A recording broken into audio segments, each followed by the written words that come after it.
Subscribe कीजिए star tube channel को और दबाइए बेल आइकन को। अच्छा है तुम मायके ही चली जाओ। सुनंदा जी बहुत दिनों से देख रही थी, बेटा बहू हर बात पर तकरार करने लगे हैं। 2.5 साल ही तो हुए हैं शादी के, ऊपर से 3 महीने की दिया के साथ राशि एकदम परेशान हो जा रही है।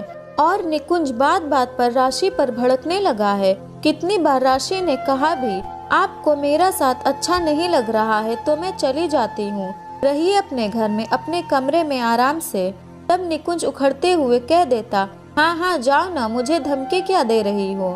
राशि ये सब सुनकर टूट जाती थी, अकेले बैठकर रो लेती, पर बेटी का ख्याल आते ही सामान्य करने की कोशिश करती। साथ ही ये भी ध्यान रखती सासू माँ तक ये सब खबर ना पहुँचे, नहीं तो वो क्या सोचेंगी।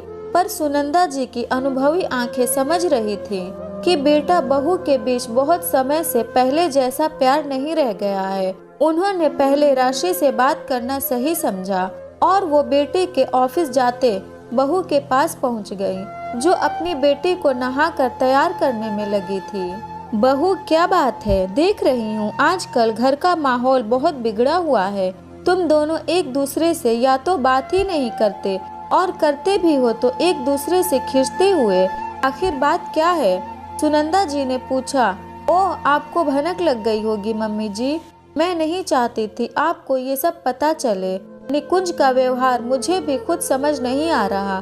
दिन भर 100 काम होते, फिर उनकी चिड़चिड़ाहट से मेरा मन भी खराब होने लगा है। सोच रही हूँ कुछ दिनों के लिए मायके हो आऊँ, पर फिर आप अकेली हो जाएंगी, ये सोच कर नहीं जा रही। अगर आप कहें तो चली जाऊं। राशि ने पूछा।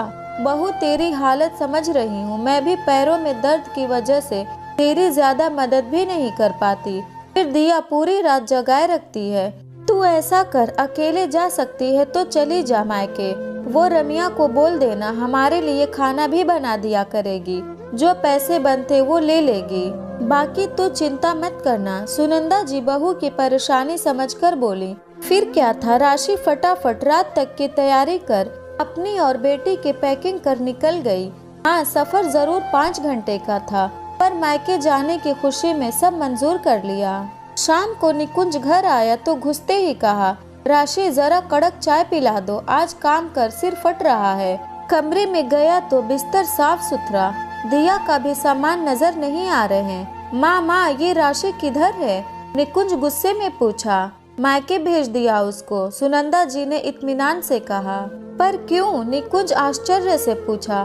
बेटा तुम ही तो कहते रहते थे जाने को, तो वो चली गई, अब तुम्हें बता कर क्या ही जाती। कौन सा तुम उससे सीधे मुंह बात कर रहे थे? सुनंदा जी निकुंज के प्रति लापरवाही से बोली। ये तो कोई बात नहीं हुई, कहते हुए राशि को फोन लगा दिया।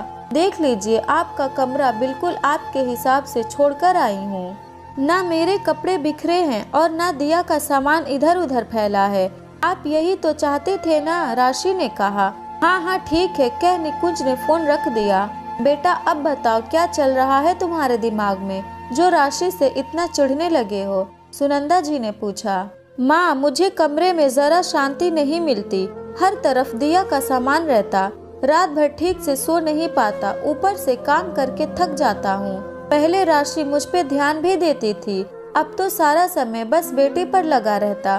पहले मुझे बहुत अच्छा लगता था, वो मेरा कितना ध्यान रखती थी, मनपसंद खाना खिलाती थी, कपड़े निकाल कर रखती थी, पर अब कुछ नहीं करती। बस ये सब देख मुझे गुस्सा आने लगा है। निकुंज ने कहा। बेटा समझ सकती हूँ, पर दिया तेरी भी बेटी है।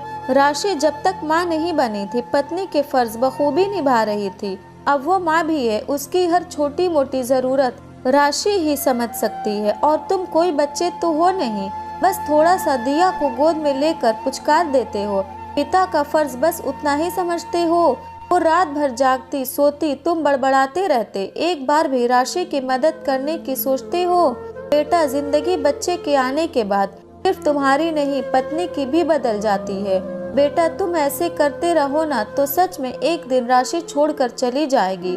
दूरियों को जगह मत दो, बात कर हल निकालने की कोशिश किया करो, वो भी इंसान ही है। सुनंदा जी ने समझाते हुए कहा। निकुंज कुछ सोचते हुए बोला। माँ सच में मैं बस अपने बारे में ही सोच रहा था, राशि के बारे में कभी सोचा ही नहीं। अब जब गई है तो कुछ दिन रहने देता हूँ, पर जब वो वापस आएगी दिया की थोड़ी जिम्मेदारी मैं भी उठा लूँगा। चल तुझे अक्ल तो आई, अब मेरी बहू से प्यार से बात कर ले। और बहू जाने से पहले खाना भी बनाकर गई है, आकर खा ले। सुनंदा जी ने कहा, राशि यार तुम्हारे बिना रहने की आदत नहीं है, जल्दी से आने की कोशिश करना। और हाँ, मेरे व्यवहार के लिए मुझे माफ कर दो, मैं तुमसे पहले की तरह ही सारी उम्मीदें करता रहा। ये भूल ही गया कि अब तुम पर पत्नी से ज्यादा माँ की दोहरी भूमिका निभानी पड़ रही है।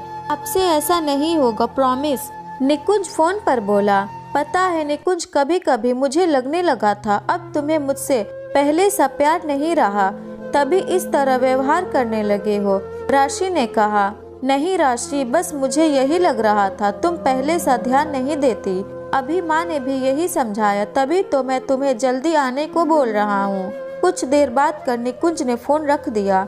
10 दिन बाद जब राशि घर आई, सुनंदा जी के चेहरे पर अब संतोष के भाव दिख रहे थे।